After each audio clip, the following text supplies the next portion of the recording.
George R. R. Martin dropped a new excerpt from his upcoming book in the Song of Ice and Fire series, Fire and Blood. And today, we're going to take a look at all the symbolism, foreshadowings, and break down some of the most revealing moments. Fire and Blood's opening has King Jaehaerys and his queen Alysanne planning to visit the north, which is a possible nod to their distant cousin Robert Baratheon making the same visit in A Game of Thrones. This definitely fits with this Summer King seeking the Winter King trope that we've seen a lot in the books. Queen Alysanne visits White Harbor, then Winterfell, then Castle Black. Notice the color symbolism here, white to gray to black, dawn to evening to night. George R. R. Martin loves his threes, and it appears multiple times within this excerpt. Queen Alysanne having tens of thousands coming to visit White Harbor definitely mirrors the imagery of Daenerys being encircled by the Associate Enslavers Bay. And Alysanne seemed to have a great notion to bind the realm together through marriages, the Manderly sons to her ladies-in-waiting, and Stark sons to possible Blackwoods. An interesting comparison we can make is that the Night King binds the undead through dark magic, and Alysanne means to bind the realm through love and marriage. There's definitely a balance of ice and fire. And Alaric's first words to Queen Alysanne are, "I hope you brought something warmer than that." This is almost identical to the scene when Mance Rayder and Stannis Baratheon first meet in the show. Alaric Stark's first words might also suggest that Alysanne was dressed in a charming way that shows her beauty, thus warming the Lord Stark, who is a widower. Cool move on Alysanne's part. Another cherished moment we get with Stannis Baratheon in the show is when he says fewer to Davos Seaworth. We also get this in the excerpt as well, when Alaric Stark says that's good, fewer would be better. Another connection to the show scene as well. Also, he was not humorless at all, though his humor had an edge to it, sharp as a knife. Another allusion to Stannis Baratheon. Another moment I really enjoyed within the excerpt is when he talked about his late wife. Alaric Stark's Mormont late wife at 12 took an axe to a pack of wolves and sewed the skins of the two wolves together. Reminiscent of Arya and Lyanna Mormont being very similar, being warriors, and Sansa's sewing, being a lady. If this Mormont wife gave Alaric this wolfskin cloak, it's a reversal of how a husband gives his wife his cloak at marriage rituals. It's also possible that Alaric was like Tywin, happy in marriage but implacable after her death, suggesting she brought warmth and personality to his life, and when she left, there is more cold. Alysanne suggesting a southern marriage to Alaric's sons might be a nod to the Pact of Ice and Fire, when Targaryens promised Starks a Targaryen bride, but then substituted this with a Blackwood wife. Another really cool moment is when Alaric showed Alysanne the bones of a giant. Where is this giant kept? Who is this giant? Is he important like 1-1, or is it just some random giant? And my favorite moment from Alaric Stark, he even deigned to approach Silverwing. Alaric is 100% pulling a Jon Snow here. In Season 7, we saw Jon Snow approach Drogon, and another cool Easter egg nod to something that will probably happen within the books, as Jon and Drogon are definitely going to interact. And of course, deigned to approach. Some people are going to think Dane, Stark, nod for the tinfoilers out there. And yes, I still hate the Ashera Dane, Ned Stark, Jon Snow theory, so get out of here with that bullshit. 0 out of 10. Next. Another interesting part of the excerpt was that it felt like Pentos and Tyrosh were stalling King Jaehaerys, and it reminds me of Varys and Illyrio subverting the Westerosi realm into micro moves. Possibly keeping the king away from the north only helps to undo the weaving of the realm together, much like Queen Alysanne is trying to do, playing the Game of Thrones.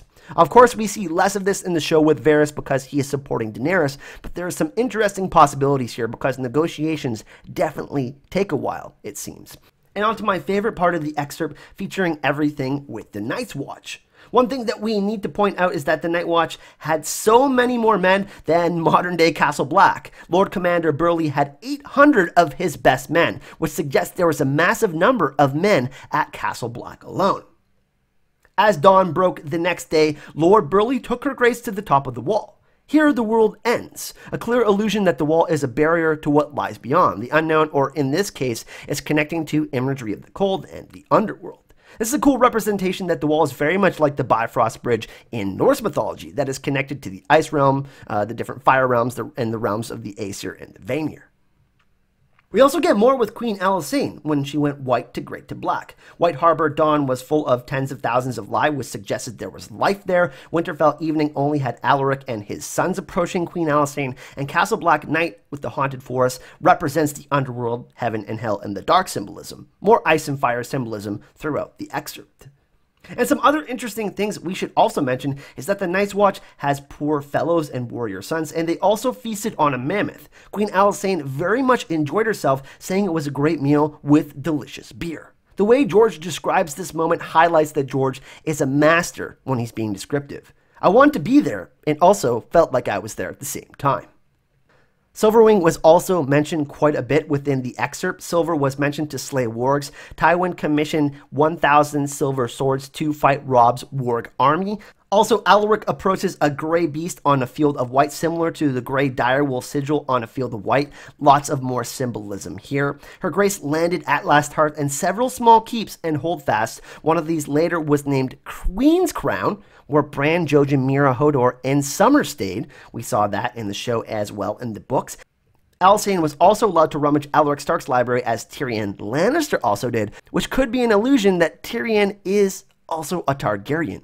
Very, very interesting indeed. I wonder which books Alysanne read to influence her notion to go to the Wall and try to recreate the Pact of Ice and Fire. Again, Alysanne is very magnetic in a positive way, as an opposite to the Night's King, meant to bind people through love and marriage and life instead of, fear, magic, and unlife, as the Night King does. Silverwing tried 3 times but was denied crossing the Wall. There's something that's very interesting with Targaryens in the Wall. George loves to use numerology within the story, and this is very significant because Silverwing almost directly detects the dark magic of the others and the Night King that lies beyond the Wall. There's way more ice and fire symbolism here as well. But honestly, I think the big takeaway from this excerpt, and yes, this is only an excerpt, wow, is that George really emphasized how powerful and radical Queen Alysanne's royal wisdom, her tactics are as a queen and a woman, and of course as a politician. But man, she was an absolute badass, and I think my new favorite female character within the Song of Ice and Fire series.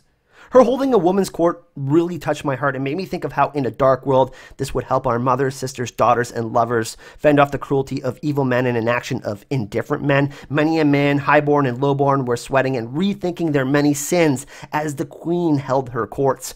And it really touches me on what's happening in the world right now with so many events, with the inequality we see in the workplace, and just in general with how difficult it can be for women to succeed. So I'm absolutely blown away by this excerpt, and I can't tell you how hyped I am and excited for the rest of this book. And be assured, we're going to be covering every chapter here on the channel, breaking down all the symbolism, imagery, and connecting all of the things within the Song of Ice and Fire and A Game of Thrones. Thank you so much for watching this video if you got this far, and if you did enjoy this Fire and Blood excerpt breakdown, don't forget to like this video and subscribe. It really, really helps out the channel. Also, make sure you click that notification bell so you don't miss out on any of the upcoming content from my Game of Thrones and A Song of Ice and Fire videos. A big thank you to all of my patrons on Patreon. You hype bringers are amazing. And a big shout out to Robar Baratheon, who inspired me to make this video. I couldn't do this without all of the support of you amazing people within this community. Thank you so much for watching. Hype and love.